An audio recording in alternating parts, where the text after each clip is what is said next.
Ya dan halo guys, welcome back to BCT Official Channel. Di video kali ini kita akan membacakan alur cerita film horor yang berjudul The Doll. Film ini dirilis pada tahun 2016. Dan sedikit info ya adik-adik, jadi untuk konten kedepannya kita akan bahas alur film tentang The Doll dulu. Soalnya alur ceritanya berkaitan ya. Film ini menceritakan tentang sebuah keluarga yang diteror disebabkan karena menebang pohon sembarangan. Kalian penasaran kan kenapa keluarga ini diteror? Dan sebelum lanjut, alangkah baiknya kalian tekan like, comment, share, and subscribe tentunya. Dan jangan lupa loncengnya guys, Agar kalian tidak ketinggalan notifikasi dari channel ini. Gak suka bacot, langsung saja ke alur filmnya. cekicrot. Di awal film ada 3 bersaudara yang bernama Rena, Rani, dan Randy yang sedang melaporkan kejadian goib yang mereka alami kepada seorang paranormal. Kejadian tersebut pun dimulai ketika 3 bersaudara ini sehabis pulang dari mengantarkan orang tuanya untuk bekerja di luar kota. Di perjalanan, tiba-tiba Randy kebelet buang air kecil dan terpaksa dia pun harus buang air kecil di sebuah pohon, tepatnya di Jalan Siliwangi. Yang di situ tertancap sebuah boneka misterius. Bentar dulu, nggak ada tertancap, cok. Tertancap itu bonekanya. Ngegantung, mana ada tertancap, basu. Ya sama aja anjir. Hari demi hari, mereka semua diteror oleh boneka tersebut, hingga membuat mereka harus melaporkannya kepada orang yang lebih mengerti tentang goib.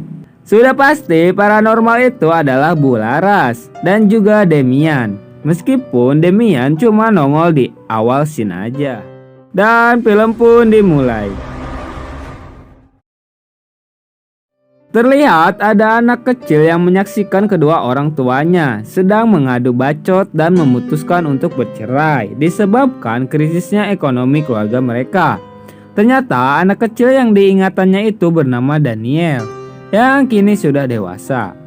Dia ini adalah seorang pekerja proyek dan sudah menikah dengan seorang wanita cantik yang bernama Anya yang bekerja sebagai pembuat boneka.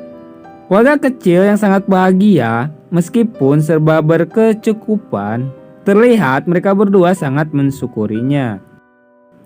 Seketika kehidupan mereka berdua berubah drastis setelah Daniel mengatakan bahwa dia ini naik jabatan dan juga difasilitasi mobil dari bosnya, sehingga mereka pun bisa pindah ke daerah Bandung dan tinggal di sebuah perumahan elit di sana.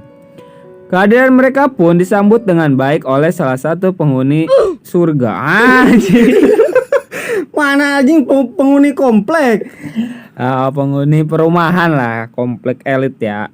Penghuni surga anjir. Nggak tahu, cok. Penghuni komplek tersebut ialah bernama Niken. Dengan singkat, Anya pun mulai akrab dengan ibu-ibu rempong yang hadir di sebuah arisan berondong sambil menggibah. Scene berpindah kepada Daniel yang sedang berangkat kerja.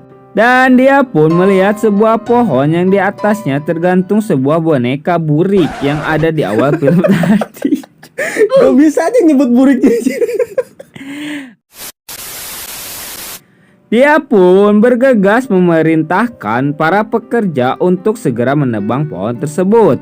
Namun para pekerja di sana tidak ada yang berani, disebabkan kisah mistis yang dipercayai pohon tersebut adalah tempat tinggal dari sosok anak kecil yang keluarganya habis dibantai dan dibunuh secara sadis.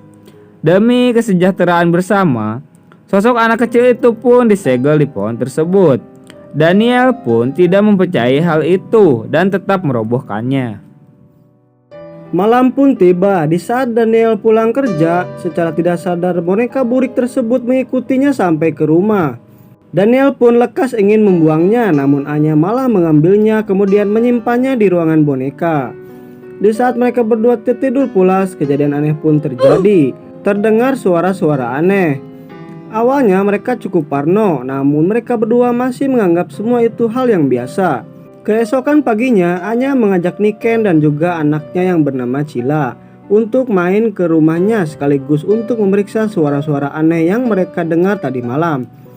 Di saat Anya dan juga Niken sedang mengecek ruangan, secara tidak sadar sosok yang mengganggu Anya dan juga Daniel tadi malam itu sudah menetap di rumah mereka. Kamu mau main sama aku ya? Boleh? Ayo. Kita balik lagi kepada Anya dan juga Niken. Di sini Niken sangat kaget melihat sosok boneka yang tidak asing baginya. Dia pun menjelaskan kepada Anya bahwa boneka itu bernama Gawia, nama yang diberikan oleh anak kecil yang dibunuh secara keji beserta keluarganya. Niken pun menegaskan untuk segera mengembalikan boneka burik tersebut ke tempat asalnya. Namun Anya masih saja menghiraukan peringatan tersebut. Hari demi hari, Anya mulai diteror lagi dengan tulisan yang bisa kalian baca sendiri. Malam pun hujan deras dan Anya pun dibuat bingung dengan sosok anak kecil yang main hujan-hujanan malam-malam. Karena penasaran, dia pun berkenalan dengan anak tersebut. Ternyata dia itu bernama Uci. Anya pun langsung membawanya ke dalam rumah dan menelepon Niken sekaligus menanyakan tentang anak tersebut. Niken pun terkaget-kaget setelah mendengar namanya. Dan ternyata Uci itu adalah nama anak dari pemilik boneka burik yang ada di rumahnya si Anya. Seketika dia pun langsung kaget mendengar hal tersebut. Tiba-tiba mati lampu dan anak tersebut pun menghilang secara tiba-tiba. Terlihat di tembok kamar mandi ada tulisan untuk mengajak Anya main petak umpet. Dan dia pun langsung mencarinya.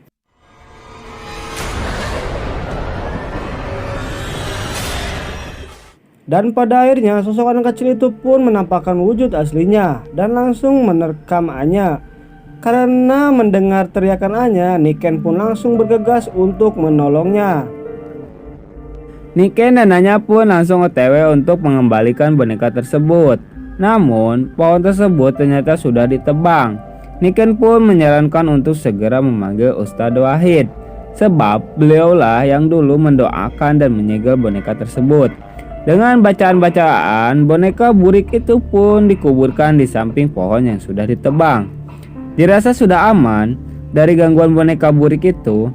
Ternyata di saat Anya sedang mandi-mandi manja, dia dikagetkan dengan suara lonceng yang dianggap itu adalah Cila yang sedang ingin bermain petak umpet.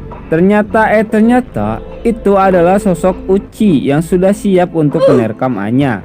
Teriakannya pun terdengar oleh Daniel yang baru pulang kerja dan langsung OTW ke gudang di mana tempat Anya diserang. Dia pun sangat shock dengan kejadian tersebut sebab boneka burik itu sudah kembali lagi. Keesokan paginya mereka bertiga pun berdebat dengan apa yang terjadi semalam. Namun Daniel tetap kekeh dan gak percaya dengan hal tersebut. Dikarenakan ada panggilan kerja dadakan, Daniel pun langsung OTW ke tempat kerjanya. Dan di situ sudah banyak warga yang demo sebab orang yang menebang pohon tersebut tewas disebabkan oleh teror dari boneka burik itu. Dan warga pun menuntut untuk segera membereskan urusan tersebut. Daniel pun pulang dengan muka ditekuk udah seperti kalah main slot. Sebab pastinya dia itu habis kena semprot dari bosnya. Akibat kesalahan besar yang diperbuatnya itu menyebabkan pekerjaan proyek jadi terganggu. Disebabkan kini Ustadz Wahid tidak bisa menghadapinya sendiri, dia pun meminta bantuan Bularas. Sebab dulu dialah yang telah membantu menyegel boneka burik tersebut, hingga menyebabkan suaminya harus merenggang nyawa. Laras pun menyadari bahwa yang dihadapinya sekarang akan beresiko sangat tinggi dan bahkan lebih dari apa yang dia kira. Dan tibalah Laras di kediaman Anya dan juga Daniel. Dia pun langsung mempersiapkan peralatan dan mengeluarkan granat. Granat, cuk.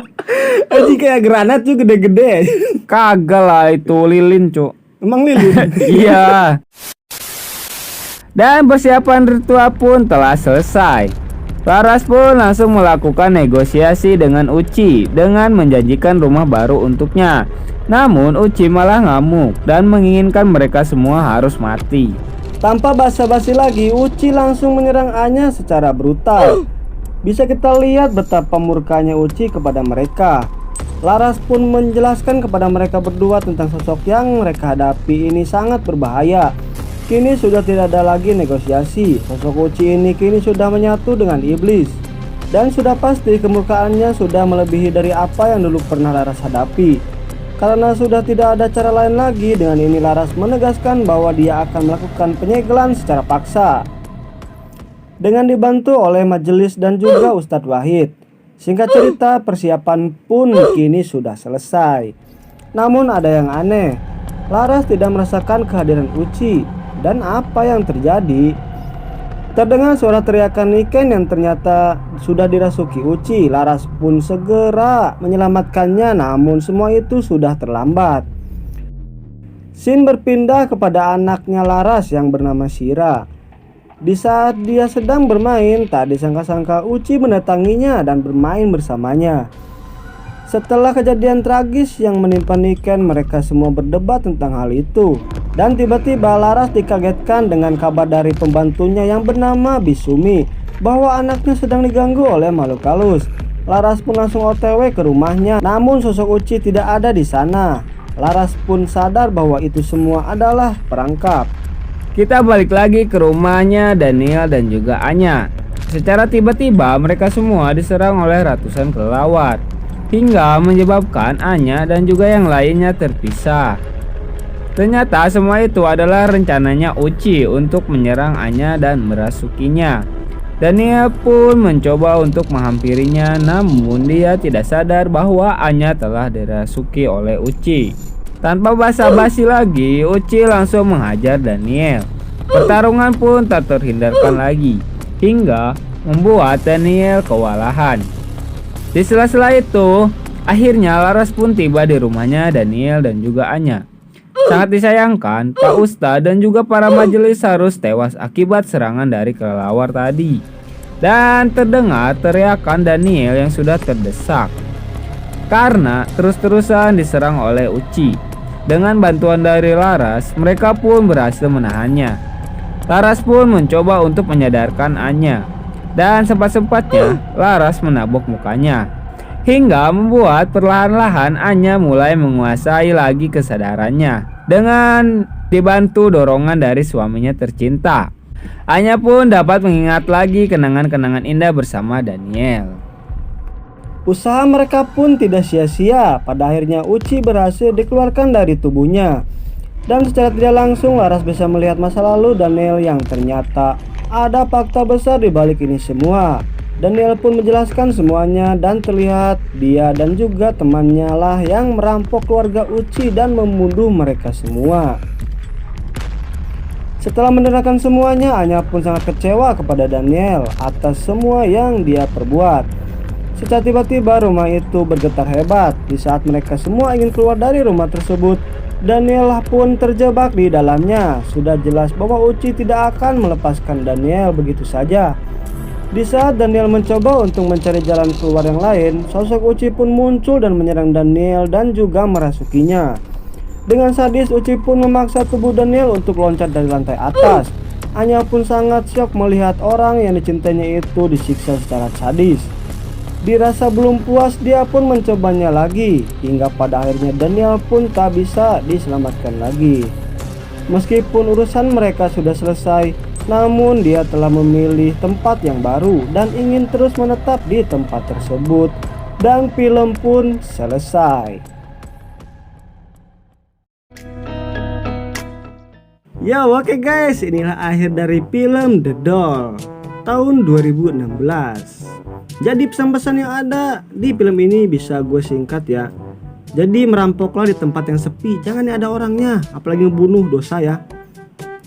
Jadi apa anjing? Ngerampok di tempat sepi gimana sih, kasihan dia, soalnya ngebunuh itu keluarganya. Kan ngerampoknya ketahuan, cu. Intinya Gimana mau tempat sepi, kan ketahuan itu udah sepi. ya gak tau lah pokoknya. Dan ada sedikit info kenapa gue bilang dari film tadi film pun selesai, karena film ini belum tamat guys, masih ada kelanjutannya. Nah guys, jangan lupa ya, kita akan membuat video tentang The Doll 2-nya ya. Pantengin terus channel ini. Ya, terus dukung channel ini dengan cara like, comment, share, and subscribe tentunya. Dan jangan lupa loncengnya guys. Agar kalian tidak ketinggalan notifikasi dari channel ini. Gue Yudhistira pamit. Gua Repan. Saya Rustam Video. Bye bye.